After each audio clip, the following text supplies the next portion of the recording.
மாதவனுடைய master plan ஆரம்பிக்குது. எல்லாரும் வாங்க நம்ம பூர்வீக வீட்டுக்கு போலாம், அங்க ஒரு ஃபங்க்ஷன் இருக்குன்னு சொல்லிட்டு எல்லாருமே சேர்ந்து போயிட்டு இருக்காங்க. அங்கதான் வந்துட்டு ஆதியை வந்துட்டு இன்ட்ரோடியூஸ் பண்றாங்க. பாக்குறதுக்கே செம சார்மியா ஹேண்ட்ஸமா இருக்கான். ஆனா நம்ம மாதவனை விட கொஞ்சம் அழகு கம்மி தான் வச்சுக்கோங்களேன். இப்ப வந்துட்டு ஆதி வந்து பெரிய மாடல் பண்ணிட்டு இருக்கான் அப்படி இப்படின்னு ரொம்ப பெருமையா வந்துட்டு எல்லாத்துக்கிட்டையும் இன்ட்ரோ கொடுத்துட்டு இருக்கான். அப்ப வந்துட்டு மாதவன் வந்துட்டு சொல்றாரு, ஹீரோயினும் இவனும் வந்துட்டு சின்ன வயசுல இருந்தே ஃப்ரெண்ட்ஸ் அப்படின்னு. அப்பவே வந்துட்டு நம்ம ஹீரோட ஃப்ரெண்ட் அந்த டாக்டர் வந்துட்டு இங்க பாரு உனக்கு ஆதி வந்துட்டு ஒரு வில்லனா இருப்பான், இது உங்க மாமனோட பிளான் தான் அப்படி இப்படின்னு சொல்றாரு. உடனே ஹீரோ வந்து அப்படிலாம் பேசாத, அவர் ஏதோ பண்றாரு விடு அப்படின்ற மாதிரி அவரும் வந்துட்டு கடந்து போயிடலாம். இப்ப ஆதியும் ஹீரோயினும் பேசிக்கிறாங்க. என்ன ஞாபகம் இருக்கா, நான் உன்னோட சைல்ட்ஹுட் ஃப்ரெண்ட்னு சொல்றா. இவளுக்கும் பார்த்தோன்னே ரொம்ப சந்தோஷம், இவன் இப்போ ரொம்ப நல்லா இருக்கடா அப்படின்லாம் சொல்றாங்க. இது எல்லாத்தையும் மேல இருந்து நம்மளுடைய மாதவனும் அவங்க வைஃபும் பார்த்துக்கிட்டு இருக்காங்க. அடுத்த நாள் பர்பஸா வந்துட்டு ஆதி வந்து அவனுடைய சிக்ஸ் பேக் எல்லாம் தெரியுற மாதிரி குளிச்சிட்டெல்லாம் வரா. ஹீரோயினும் அதை வந்து பிரமிப்போட பாக்குறா. இதை பார்த்து மாதவன் ரொம்ப சந்தோஷப்படுறாங்க. அடுத்த நாள் ட்ரெக்கிங் போறாங்க. ட்ரெக்கிங்ல வந்துட்டு ரெண்டு பேரும் ஃப்ளர்ட் பண்ணிக்கிற மாதிரியான பேச்சுக்கள் எல்லாம் நடக்குது. ஆதி வந்து நான் உன்னை பார்த்து நான் உன்னை முதல்ல கல்யாணம் பண்ணிருப்பேன் அப்படி இப்படின்லாம் சொல்றா. ஹீரோயின் வந்துட்டு சரி விட அதான் நடக்கல அந்த மாதிரி எல்லாம் சொல்லிட்டு மலிவிட்டு ஓடிறா. அடுத்த சீன்ல பாத்தீங்கன்னா அந்த ஹீரோடைய ஃப்ரெண்ட் இருக்காரு இல்லையா, அவர் வந்துட்டு அவருக்கு எப்பவும் போல அவர் வந்து மண்டையை கழுவுறாரு. அதே மாதிரி அவனும் கொஞ்சம் சந்தேகப்படுறான். அடுத்த நாள் நைட் வந்து ஒரு பப்புக்கு போறாங்க. ஹீரோயின் மேல வந்துட்டு ஆதி கை வைக்கிறான். ஆனா அந்த பொண்ணு எதுவுமே சொல்ல மாட்டேங்குது, அக்செப்ட் பண்ற மாதிரி லைட்டா சிரிச்சுட்டு அங்கிருந்து போயிருது. இது எல்லாத்தையுமே வந்து ஹீரோ பாத்துக்கிட்டு தான் இருக்காரு. அவருக்கு ஒரு மாதிரி தோண ஆரம்பிச்சிச்சு. நேரா போயிட்டு மாதவன் கிட்டே கேட்கறாரு,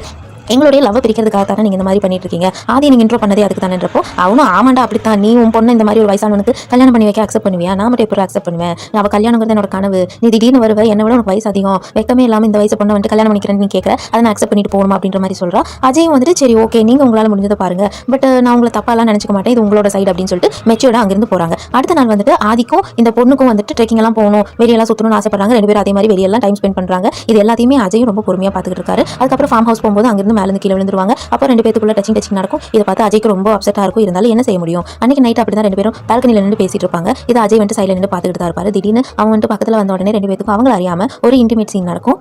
ரெண்டு பேரும் ஒருத்தருக்கு ஒருத்தர் கிஸ் பண்ணிக்கிறாங்க. இதெல்லாம் அஜய் தேவகன் மனசுடைஞ்சு போய் பார்த்துக்கிட்டு இருக்காரு. இருந்தாலும் என்ன செய்ய முடியும், யாரும் கம்பல் பண்ண முடியாது இல்லையா. அப்போ வந்துட்டு அந்த ஹீரோயின் அதை பார்த்த மாதிரி ஓடி வந்துட்டு சாரி நான் தெரியாம பண்ணிட்டேன், ஏதோ ஒரு வேகத்துல பண்ணிட்டேன், நீ தப்பா நினைச்சுக்காத, என் மனசெல்லாம் நீ தான் இருக்க அப்படின்னு வந்துட்டு சொல்றான். அஜய் வந்துட்டு இதுக்கு மேலே நான் இங்க இருக்கிறது சரியா இருக்காது, நான் கிளம்புறேன், நான் உன்னை தப்பா எல்லாம் நினைக்கல, இது உன்னோட வயசு கோளாறு தான், ஒன்றும் தப்பு இல்லை, நீ வந்துட்டு ப்ரொசீட் பண்ணு, நான் இங்க இருக்கக்கூடாது, நான் கிளம்புறேன் அப்படின்னு சொல்லிட்டு கிளம்புறா. இவளுக்கு ரொம்ப கில்ட் ஆயிடுச்சு. பின்னாடியே போய் கெஞ்சி கேட்கறா, நான் அடி திட்டு, ஆனால் இப்படி விட்டுட்டு போகாத, தயவு செஞ்சு நான் மன்னிச்சுட்டு, என் மனசெல்லாம் நீ தான் இருக்க அப்படின்ற மாதிரி எல்லாம் ரொம்ப கெஞ்சரா. இருந்தாலும் அவன் வந்துட்டு சாரி நான் கிளம்புறேன்னு சொல்லிட்டு மனசுடைஞ்சு போய் லண்டனுக்கு திரும்பி போயிடுறா. இவ எவ்வளோ திரும்ப திரும்ப கால் பண்ணி பார்த்தாலும் அவன் போனே எடுக்க மாட்டேங்கிறான். அப்புறம் கொஞ்ச நாளுக்கு அப்புறம் இவளா வந்துட்டு எல்லாத்துக்கு முன்னாடி நான் ஆதியை கல்யாணம் பண்ணிக்கிறேன், இந்த கல்யாணத்துக்கு ஏற்பாடு பண்ணுங்க, இதெல்லாம் உங்களுக்கு சம்மதம் நான் நினைக்கிறேன் அப்படின்னு சொல்லிட்டு அங்கிருந்து போயிடுவா. அன்னைக்கு நைட்டே வந்துட்டு ஆதியை கூப்பிட்டு மாதவன் வந்து நான் நினைச்ச மாதிரியே நடந்துருச்சு, எனக்கு இது ஓகே சந்தோஷம் அப்படின்னு சொல்லிட்டு சொல்றான். அப்ப ஆதி வந்துட்டு இல்ல அங்கிள், இந்த மாதிரி ஒரு பொண்ணுடைய லவ் பிரிச்சு அதுக்குள்ள போதணும்னு எனக்கு ஆசை இல்லை, என்ன விட்டுருங்க அப்படின்ற மாதிரி அவன் கேட்கறான். அப்ப இவர் தான் பெரிய ஐஏஎஸ் ஆஃபீஸர் ஆச்சே, நான் உனக்கு ஆப்ஷன் எல்லாம் கொடுக்கல, ஒழுங்கு மரியாதையா அந்த பொண்ணை கல்யாணம் பண்ணிட்டு வாழ்ற வழியை பாரு அப்படின்ற ஒரு மிரட்டர் டோன்ல சொல்றா. அதுக்கும் வர வழி தெரியல, சரி ஓகே அப்படின்ற மாதிரி அக்செப்ட் பண்ணிட்டு போயிடுறா. இப்ப பாத்தீங்கன்னா ரகுல் பிரீத் சிங் அவனுக்கு கால் பண்ணிட்டு இப்போ எனக்கு கல்யாணமாவது பண்ண போறாங்க, நீ அதுக்காவது வந்து அட்டன் பண்ணிட்டு போ,